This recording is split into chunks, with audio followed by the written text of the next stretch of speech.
प्रकरण 14. आशेचे एक द्वार. तिने पश्चाताप करावा म्हणून मी तिला अवकाश दिला. प्रकटीकरण 2:21. जेव्हा आपण हे वचन वाचतो तेव्हा आपल्या मनात एक जगिक पिता आपल्या मुलीने जर पश्चाताप केला नाही तर तिला त्याचे भयानक परिणाम भोगावे लागतील अशी धमकी देत आहे असा विचार येतो का? नाही, असं नाहीये. हा स्वर्गीय पित्याचा आवाज आहे जो आपल्या मुलीवर प्रेम करतो आणि जो तिच्यासाठी आशेचे द्वार उघडतो आणि तिच्या चुका सुधारण्यासाठी उपाय दाखवतो. त्याची मनीषा आहे की तिने पश्चाताप करावा आणि म्हणून तो तिला वेळ देत आहे.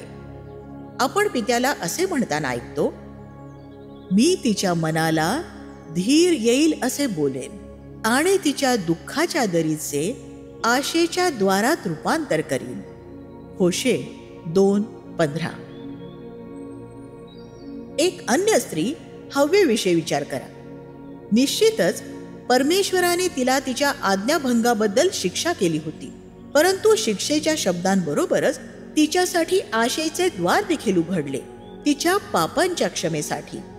उपाययोजना एका गौरवशाली दिवसाची आशा, जेव्हा तिचे बीज शत्रूचे डोके चिरडून टाकेल, फसवणूक करणाऱ्यावर कारवाई केली जाईल आणि तिच्या मुलांना देवाच्या राज्याचे वारस होण्याची अद्यापही आशा असेल.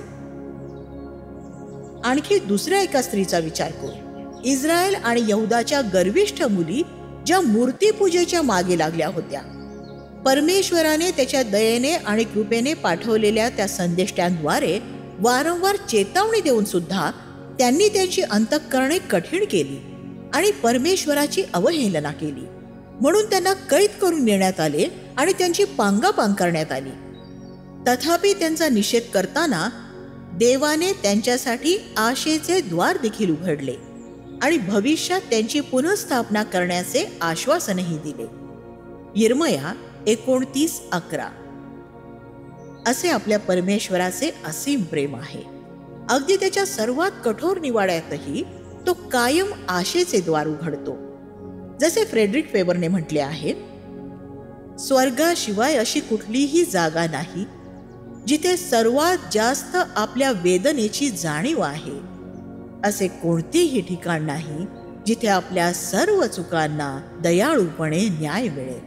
आणि आता आपल्याला जो समय देण्यात आलेला आहे तो आपण परमेश्वराची थट्टा करणारी आणि त्याच्या संदेष्टांचा द्वेष करणारी ती दुष्ट खोटी संदेष्टी इजबेल हिच्यासारखा दुष्टपणासाठी नव्हे, तर त्या समयाचा आपल्या पश्चातापासाठी उपयोग करायचा आहे. आणि जिच्याविषयी परमेश्वराला असे म्हणावे लागले की पश्चाताप करण्याची तिची इच्छा नाही. प्रकटीकरण 2:21. आपण त्या पश्चातापी स्त्रीसारखे असले पाहिजे जिच्याविषयी प्रभू म्हणतो, ह्या कारणास्तव मी तुम्हाला सांगतो, हिची जी पुष्कळ पापे आहेत त्यांची क्षमा झाली आहे, कारण हिने फार प्रीती केली. लूक 7:47. परमेश्वराने आपल्या प्रत्येकीसाठी आशेचे एक द्वार उघडले आहे. अगदी अशा त्या पत्नींसाठी आणि मातांसाठीही ज्या सर्वात जास्त असफल ठरल्या आहेत आणि ज्यांनी आपले जीवन उद्ध्वस्त करून टाकले आहे. जर तुम्ही केवळ परमेश्वरावर विश्वास ठेवला तर अगदी आत्ताही तो तुमच्या जीवनासाठी असलेली त्याची योजना पूर्ण करू शकतो.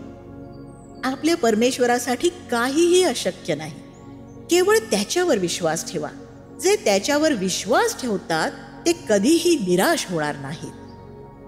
जसे माझे पती वारंवार सांगतात, सैतानाच्या विरोधात परमेश्वर सदैव आपल्या बाजूने आहे. हालेलुया. आमेन.